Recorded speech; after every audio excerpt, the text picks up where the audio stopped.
everyone, welcome back to Initial Thoughts, a series in which we talk about films as and when they are released.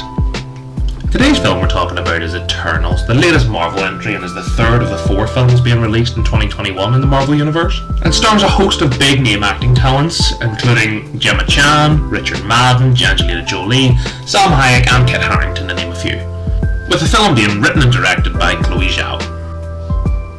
So I thought I would start this review by talking just generally about the kind of reception this film received before it even was released, certainly from critics. I know Rotten Tomatoes was the early indicator, and it's still the lowest rated Marvel movie on Rotten Tomatoes, certainly on critics side of it, not an audience score. And I have to say that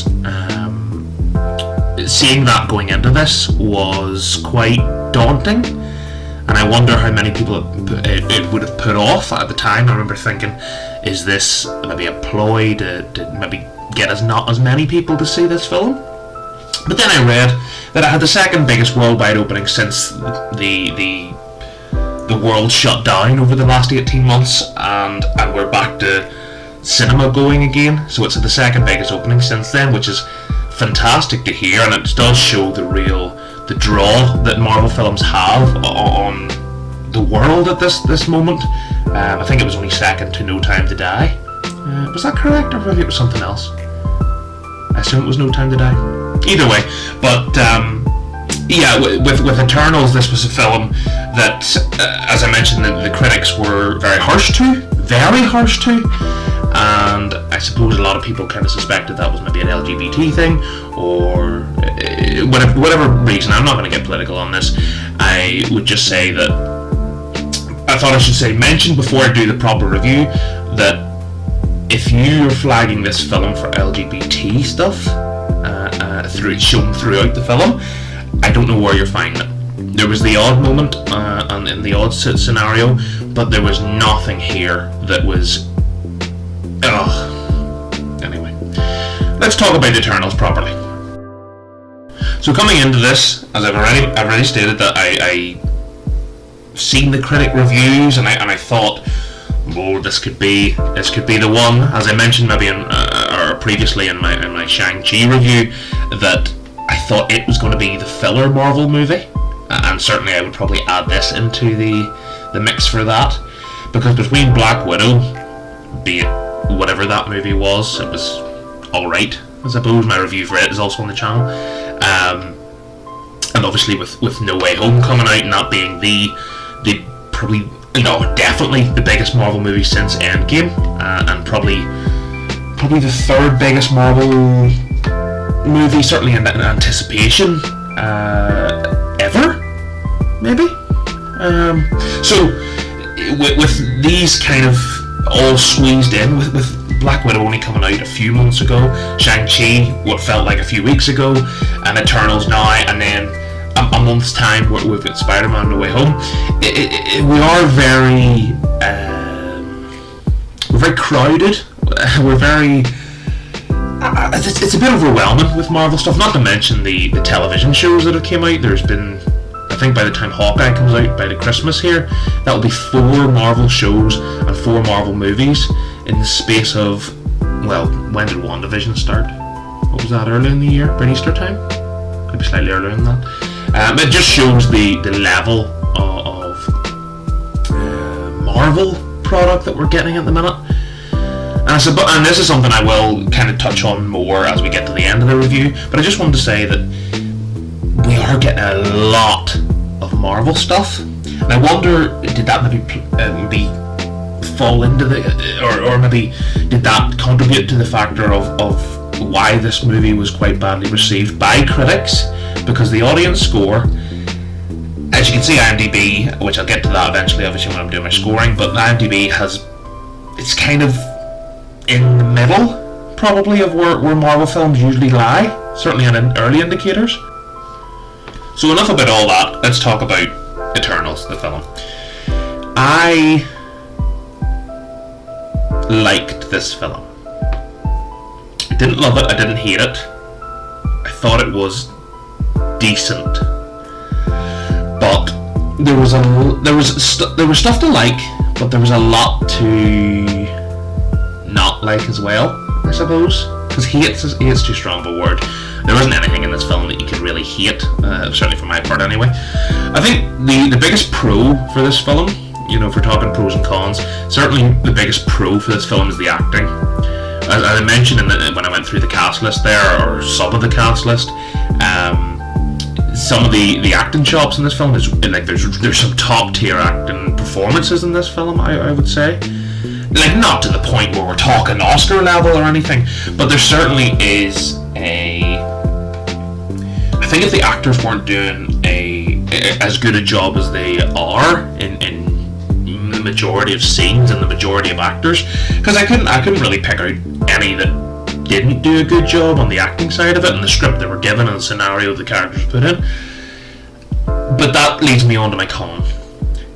You can see on the screen now the photo. There's 10 characters there, plus you've got Kit Harington's character, plus you've got a few other side characters, plus you've got, I don't know, otherworldly beings, which, I mean, you go and see the film, you can see for yourself what I mean by that. There's that much. The story is too crowded, and that's what makes this a bit of a mess. The story narrative doesn't know where to go because there's too many characters, and the way it's written, I know it's based on comic books and every character has to be important and they all have to, but there's no focused narrative from the start of this film to the end. It doesn't know what character it wants to focus on, and that's the nature of the film.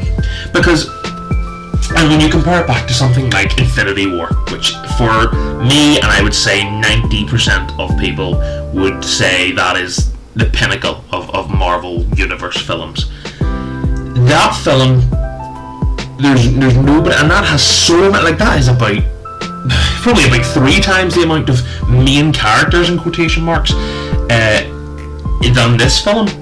But everybody gets a good turnout. It's about the same kind of runtime, maybe slightly longer Infinity War, by maybe 10-15 minutes.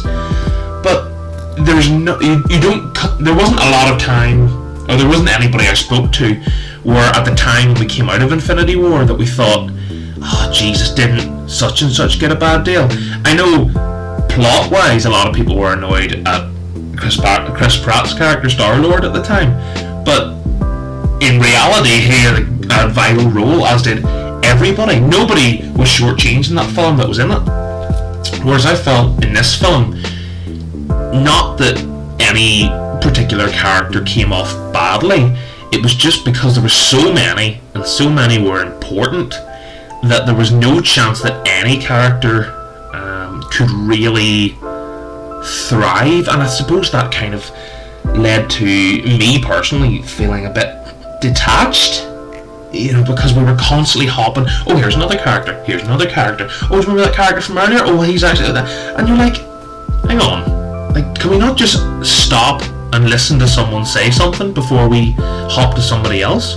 And that's what it felt like for 3/4 of this film, you know, certainly the first maybe 2 acts of the film, and when it gets into the 3rd act, things just go balls to the wall. The film is mad. Obviously no spoilers, but as we, you know, I just find that by the time we had got to the 3rd act, I was like, surely by now we should have a real emotional attachment to all or a good amount, or at least maybe 3 or 4 of these characters. But I find that there wasn't enough time to get to know any of them, because you're so busy trying to, there's another one, and here's another one, and here's another one, and that just led to a bit of a convoluted mess for me, and that's my personal stance on the film. As I did mention, the biggest positive is the acting, because there is some great, I went through the list as I said, there's some real top tier actors in here, actors and actresses I should say, but nobody gets a real chance to thrive. And I think if you halved it even, you know, and I know you can't do that because you're committed by the comics, and you have to do the 10 as a 10, I suppose. I mean, 10 characters plus others. Like, how can you get emotionally attached to anything? In Iron Man 1, and I know that was before we had massive universes and things, Iron Man 1, the only character that mattered was Tony Stark. It was only as we got a bit on and a bit on, but even something like Civil War at the time, obviously, way before Infinity War or anything like that. Civil War was a film where you thought, flip me, look at how many there is now. Oh my god, but even then, you're still emotionally attached to each side and every character on each side because you've been with them. I don't know, and maybe it's the length of time that we had with a lot of those characters, so that's where the emotional, and all these are new at once thrown at us. There's no maybe enabling character, I suppose, and Shang-Chi didn't have that either, but if you've seen my review, I did enjoy that film, and I certainly enjoyed it more than I enjoyed this, because it was quite a focused narrative on one character, or 1.5 characters. This is not that. This is in some ways it has the Marvel-ness that Shang-Chi had, but as far as story narrative go and as a film as a whole, Shang-Chi is head and shoulders above this, for me anyway. I can imagine a lot of people maybe would be the opposite, but for me, I just thought the story and the crowdedness, I keep using the same terms because that's just what it was for me. I mean, and that's that's where my stance is with Eternals. As far as CGI goes, really good. The CGI is I didn't find any flaws in it at all. Like the level of CGI that the Marvel movies have at this point is top tier, and that's like an expectation now, really, with these films. But yeah, I don't really know, as you can probably tell by my voice, I don't really know where I stand with this film. I don't hate it, but I just think it's constructed by what it is. And that's just the nature of the film. And it does obviously set up, as you can imagine with any Marvel film now, it sets up about 15 TV shows and movies and everything. Yeah. And I'm going to go back to what I was saying earlier before I was talking about the film itself. I'm just going to talk briefly about Marvel in general. A lot of people, I don't know if I would include myself because I still was on that Marvel high coming out of Endgame, but I was thinking this is the pinnacle and it will not reach that peak. I think this is the first time, maybe, that I've got to the point where Marvel is oversaturating itself. And I chatted with one of my friends after the film, and he's a big Marvel fan himself, and we were chatting, and I was just saying about, as you would probably know, the reason that another big franchise is as popular as it is, which is Star Wars, was the fact that you had 3 films and that was it for, I don't know, it was the original trilogy up to 1999 when The Phantom Menace came out, and then you had that trilogy, and love it or hate it, you had that trilogy, and then even then it was just the 6 films, no TV shows, no spin-offs, movies, no nothing. Then Disney bought Star Wars, and now it's getting very oversaturated. It's getting to the point where there's a new TV show, and then there's new movies on the way, and there was a new trilogy there not that long ago, as we know.